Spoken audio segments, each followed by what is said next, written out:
Serangan rudal Iran menghantam wilayah tengah Israel. Serangan tersebut menyebabkan sedikitnya 14 orang terluka serta kerusakan di sejumlah titik.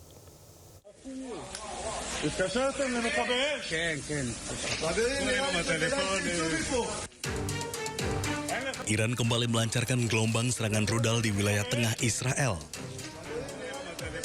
Militer Israel mengonfirmasi adanya peluncuran rudal dari Iran dengan sirine peringatan serangan udara berbunyi di wilayah Tel Aviv dan sekitarnya. Layanan medis Israel melaporkan sedikitnya 14 orang terluka, termasuk seorang anak perempuan yang mengalami luka serius akibat serpihan ledakan. 2 korban mengalami luka sedang, sementara 11 korban lainnya mengalami luka ringan. Serangan ini juga mengakibatkan kerusakan setelah pecahan rudal klaster jatuh di beberapa lokasi, termasuk Bnei Barak dan Petah Tikva yang memicu kebakaran serta merusak sejumlah rumah dan kendaraan. Militer Israel menyatakan ini merupakan peluncuran rudal pertama dari Iran dalam hampir 20 jam terakhir. Sirine peringatan pun kembali diaktifkan dan mencakup wilayah utara dan tengah Israel. Ledakan terdengar di sejumlah area saat sistem pertahanan udara berupaya menangkal rudal yang masuk. Pasukan Hizbullah terus meluncurkan drone mereka untuk menghancurkan tank Israel. Dalam 12 hari terakhir, Hizbullah menghancurkan ratusan tank Israel.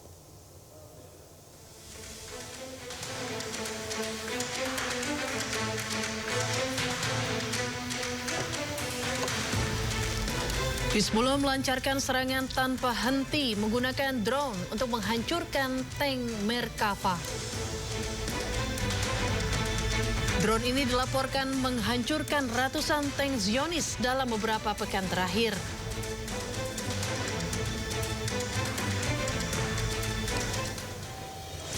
Serangan drone Hizbullah ini juga menunjukkan kerapuhan dari tank Israel.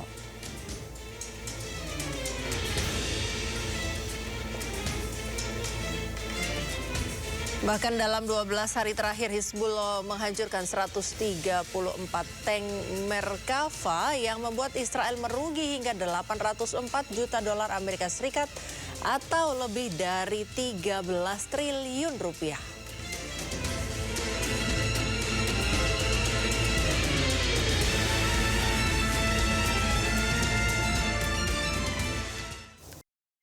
Majelis Hakim Pengadilan Negeri Medan memvonis bebas Amsal Christy Sitepu, seorang videografer di Sumatera Utara yang sebelumnya dijadikan terdakwa dalam kasus markup pembuatan video profil desa. Amsal sebelumnya dituntut 2 tahun penjara oleh Kejaksaan Negeri Karo. Air mata ini ada air mata kebebasan, teman-teman. Tapi ini bukan air mata kebebasan untuk saya saja, tapi ini kebebasan untuk semua insan kreatif yang ada di Indonesia untuk tetap bisa bebas berkarya di negara kita ini. Amsal Christy Sitepu, seorang videografer di Sumatera Utara yang dijadikan terdakwa dalam kasus markup pembuatan video profil desa di Kabupaten Karo, tak kuasa menahan haru usai divonis bebas oleh majelis hakim. Dalam putusan yang dibacakan, Amsal dinyatakan tidak bersalah. Majelis hakim juga meminta hak-haknya dipulihkan dalam kemampuan kedudukan harkat martabatnya sebagai seorang videografer. Menurut Amsal, putusan majelis hakim ini merupakan kemenangan bagi pejuang ekonomi kreatif yang ada di Indonesia. Dan di momen ini saya mau nyatakan, tidak akan ada lagi Amsal lain yang dikriminalisasi dan tidak ada lain pejuang ekonomi kreatif yang dikriminalisasi di Indonesia ini. Sebelumnya JPU Kejaksaan Negeri Karo telah menuntut Amsal dengan hukuman 2 tahun penjara dan denda 50 juta rupiah serta mengembalikan kerugian negara sebesar 202 juta rupiah. Kasus ini sudah berjalan selama beberapa bulan sejak tahun 2025. Dari Medan, Sumatera Utara, Said Ilham, iNews melaporkan. Pemirsa, permohonan keadilan restoratif atau restoratif justice untuk Rizwan Sianipar terkait kasus ijazah Presiden ke-7 Republik Indonesia Joko Widodo di Polda Metro Jaya telah masuk tahap finalisasi.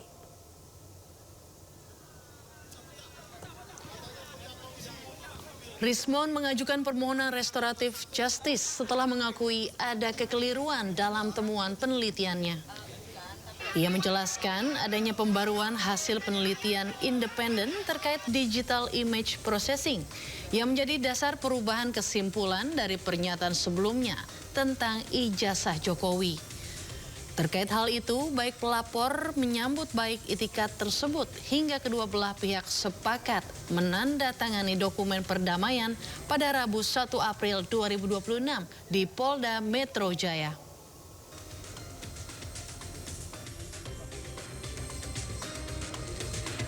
Tadi kan ada 4 pelapor, jadi selain Pak Jokowi ada 3, yaitu Bang Andi Kurniawan, Bang Lecumanan dan Bang Maret Swekan. Jadi keempat pihak tersebut telah setuju untuk proses dilanjutkannya proses RJ untuk SP3 ya kan. Jadi intinya saya jelaskan tadi bahwa ini murni karena memang temuan saya yang memang nanti saya akan tulis supaya bisa dipertanggungjawabkan di depan mereka-mereka yang mengetahui, mereka-mereka yang memang memiliki latar belakang pengetahuan di bidang digital image processing maupun digital forensik. Itu akan saya bukukan dan itu akan saya berikan langsung mungkin ke Pak Jokowi kalau mau menerima kami di Solo maupun kepada pihak-pihak lain yang ingin kenapa sih Rismon berubah. Jadi memang alasannya memang pondasinya matematika. Ini kan semua selalu saya katakan bahwa digital image processing ini pondasinya adalah matematika tingkat lanjut, matematika kompleks. Jadi pihak-pihak yang nggak mengerti tersebut silahkan aja bernarasi, tetapi tanggung jawab saya adalah memenuhi tanggung jawab saya untuk menuliskan ulang apa sih yang salah dengan apa yang saya tulis sebelumnya di buku JWP terkait dengan resolusi, variabel geometri maupun pencahayaan. Pemirsa, mantan Sekretaris Mahkamah Agung Nur Hadi divonis 5 tahun penjara. Hakim menyatakan Nur Hadi terbukti bersalah menerima gratifikasi dan melakukan tindak pidana pencucian uang. Selain vonis 5 tahun penjara, Hakim menghukum Nur Hadi membayar denda 500 juta rupiah, subsidi kurungan 140 hari. Nur Hadi juga dihukum membayar uang pengganti sebesar 137 miliar rupiah atau harta bendanya dirampas dan dilelang. Nur Hadi dinyatakan terbukti menerima gratifikasi dan melakukan tindak pidana pencucian uang.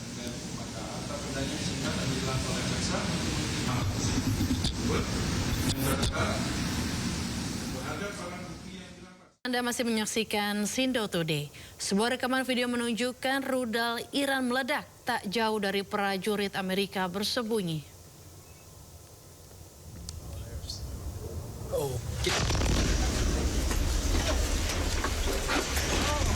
Ledakan keras rudal balistik Iran sangat dekat dengan tentara Amerika.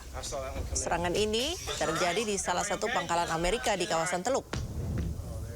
Dalam rekaman juga terdengar salah satu prajurit berusaha memastikan kondisi rekan-rekannya di lokasi.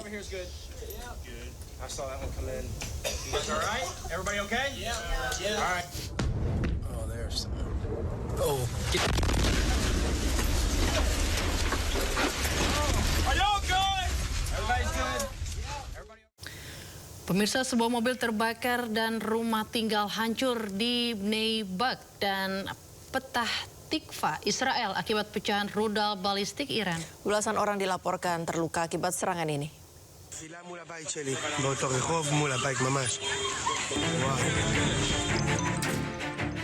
Sejumlah mobil terbakar di Petah Tikva, Israel akibat serangan rudal Iran. Petugas pemadam kebakaran dan tim tanggap darurat memadamkan api di beberapa lokasi setelah puing-puing dari rudal Iran mendarat di Israel Tengah. 4 orang dilaporkan terluka akibat serangan di Petah Tikva.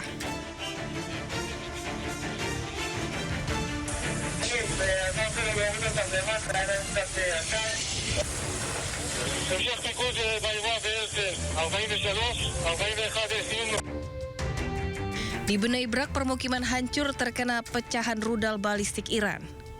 Warga sekitar bahkan mendengar ledakan hingga guncangan usai rudal Iran menghantam Israel. Setidaknya 9 orang dilaporkan terluka dan dilarikan ke rumah sakit.